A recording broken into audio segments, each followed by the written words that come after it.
নমস্কাৰ এই মুহূৰ্তত আহি পৰিছে ৰাজ্যখনৰ বাবে ৰাতিপুৱাৰ কেইবাটাও বিগ ব্ৰেকিং নিউজ।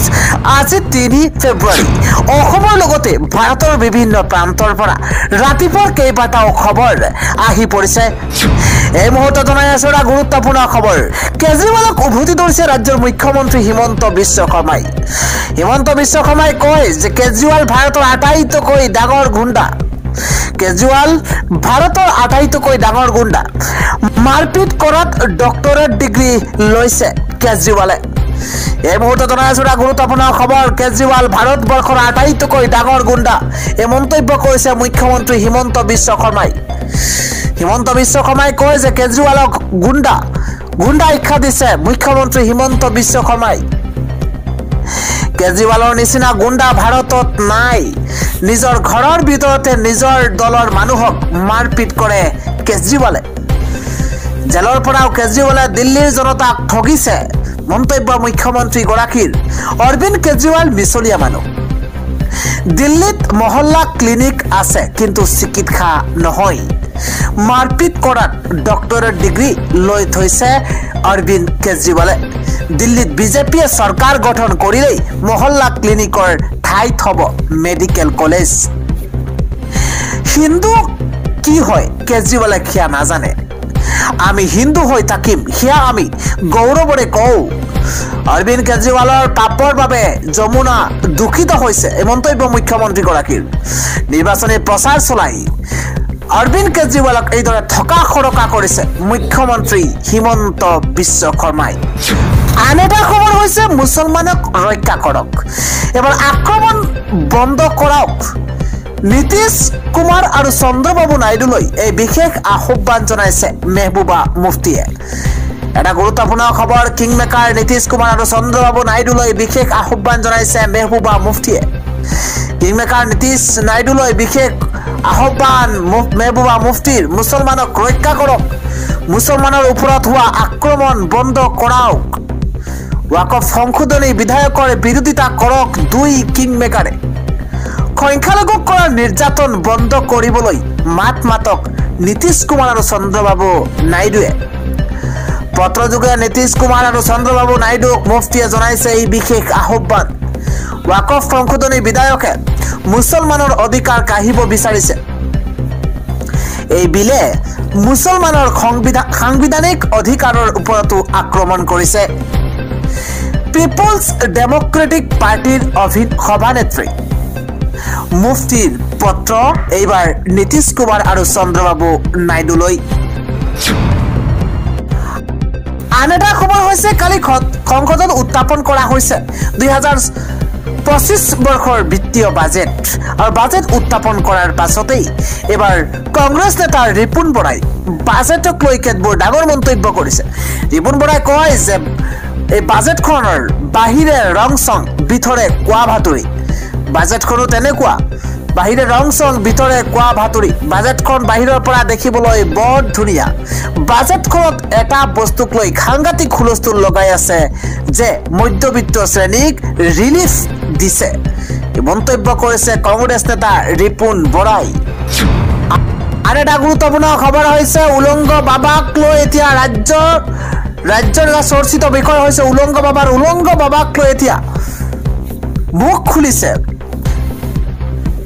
উভতি ধৰিছে এইবাৰ হিন্দুত্ববাদী নেতা সত্যৰঞ্জন বৰাই। উলংগ বাবাক ভণ্ড বুলি ক'বলৈ আপোনালোক কোন? আপোনালোকৰ চকু মানসিকতা বেয়া, এই মন্তব্য কৰিছে হিন্দুত্ববাদী নেতা সত্যৰঞ্জন বৰাই। সত্যৰঞ্জন বৰাই এইবাৰ উলংগ বাবাক লৈ কি মন্তব্য কৰিছে এই মুহূৰ্তত জনোৱাৰ চেষ্টা কৰিছো। এটা বিশেষ খবৰ। উলংগ বাবাক ভণ্ড বুলি ক'বলৈ আপোনালোক কোন বুলি প্ৰশ্ন উত্থাপন কৰিছে হিন্দুত্ববাদী নেতা সত্যৰঞ্জন বৰাই। উলংগ বাবা ভণ্ড নহয়, উলংগ বাবাই ধৰ্ম ৰক্ষা কৰি আছে।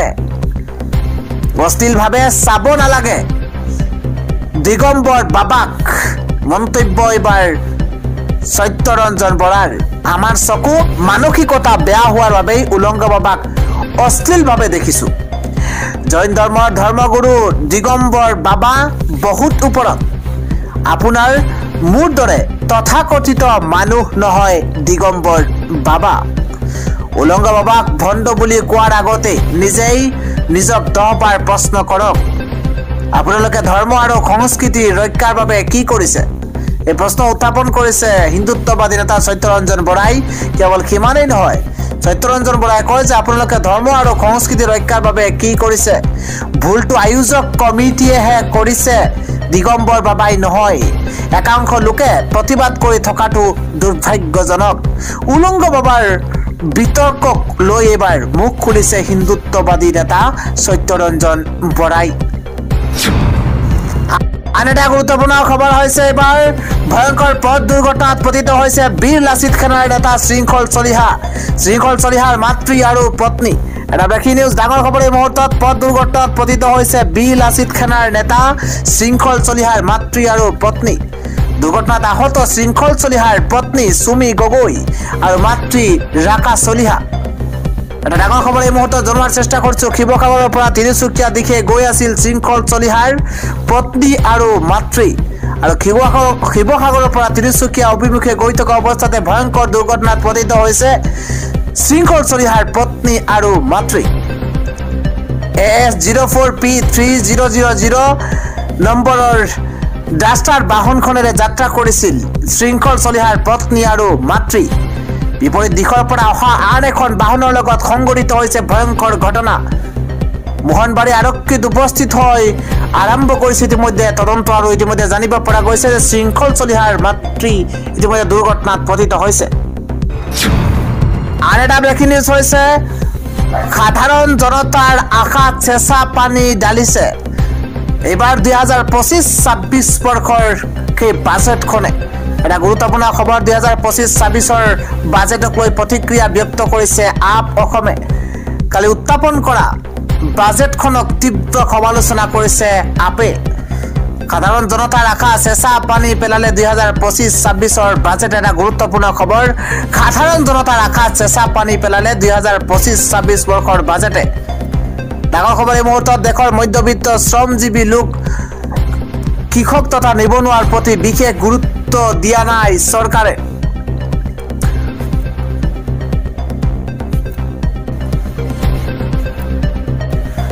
নিজৰ মুনাফা লাভৰ বাবে নতুন উপায় উলিয়াইছে চৰকাৰে আদিবাসী পিছপৰা শ্ৰেণী দলিত সংখ্যালঘু মধ্যবিত্ত তথা গ্ৰাম্য দৰিদ্ৰ লোকৰ বাবে নাই কোনো বৈপ্লৱিক আঁচনি ডাঙৰ খবৰ এই মুহূৰ্তত নিবনুৱা সমস্যা সমাধানৰ ক্ষেত্ৰত কোনো ব্যৱস্থা নোলোৱাৰো অভিযোগ আপৰ এটা ব্ৰেকিং নিউজ হৈছে উত্তৰাখণ্ডত UCCৰ পাছতে আহি গৈছে নতুন নিয়ম ব্যাক নকৰাকৈ একেলগে থকাত আহি গৈছে বাধা আহি গ'ল কঠোৰ নিয়ম লিভিং সম্পৰ্কত বাস কৰিবলৈ দম্পতি এতিয়াৰ পৰা কৰিব লাগিব পঞ্জীয়ন নিয়ম নামানিলেই হ'ব পাৰে 3 মাহৰ কাৰাবাস আৰু 25,000 টকাৰ জৰিমনা উত্তৰাখণ্ডত UCC কাৰ্যকৰী হোৱাৰ পাছতে খলনি হৈ গ'ল বহুকেইটা নীতি নিয়ম ইয়াৰ ভিতৰতে লিভ ইন সম্পৰ্ক অন্যতম নিয়ম আহি গ'ল লিভ ইন সম্পৰ্কৰ বাবে ইউনিফৰ্ম সিভিল কোড চমুকৈ UCC কাৰ্যকৰী কৰা দেশৰ প্ৰথমখন ৰাজ্য উত্তৰাখণ্ড ডাঙৰ খবৰ এই মুহূৰ্তত এতিয়াৰ পৰা অবিবাহিত দম্পতিসকল একেলগে থাকিবলৈ লাগিব আইনী অনুমতি UCCৰ অধীনত একেলগে থাকিব বিচৰা দম্পতিসকলে চৰকাৰৰ সৈতে তেওঁলোকৰ সম্পৰ্ক পঞ্জীয়ন কৰিব লাগিব কিমানেই নহয় লিভ ইন পঞ্জীয়নৰ বাবে সকলো নথিপত্ৰ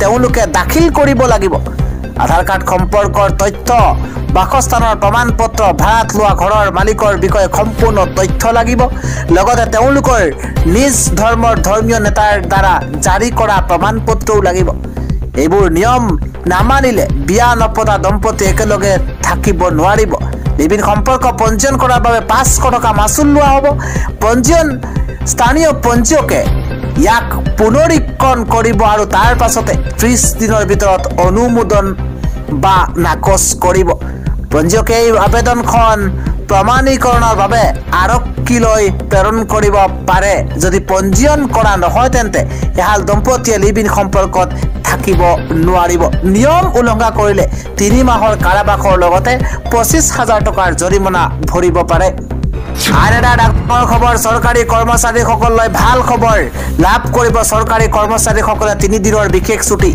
ডাঙৰ খবৰ এই মুহূৰ্তত শংকৰদেৱ সংঘৰ বাৰ্ষিক অধিৱেশন অধিৱেশনৰ বাবে বিশেষ ছুটিৰ ঘোষণা কৰা হৈছে সংঘৰ লগত জড়িত চৰকাৰী কৰ্মচাৰীয়ে পাব বিশেষ ছুটি ৰাজ্য চৰকাৰে ঘোষণা কৰিছে বিশেষ ছুটি 6, 7 আৰু 8 ফেব্ৰুৱাৰীত লাভ কৰিব 3 দিনৰ বিশেষ ছুটি 94 সংখ্যক শংকৰদেৱ সংঘৰ বাৰ্ষিক অধিৱেশন অনুষ্ঠিত হ'ব যোৰহাটত আৰু তাৰ বাবে ছুটিৰ ঘোষণা কৰা হৈছে শংকৰদেৱ সংঘৰ বাৰ্ষিক অধিৱেশনৰ বাবে বিশেষ ছুটিৰ ঘোষণা সংঘৰ লগত জড়িত চৰকাৰী কৰ্মচাৰীয়ে পাব বিশেষ ছুটি ৰাজ্য চৰকাৰে ঘোষণা কৰিছে বিশেষ ছুটিৰ 6, 7 আৰু 8 ফেব্ৰুৱাৰীত লাভ কৰিব 3 দিনৰ বিশেষ ছুটি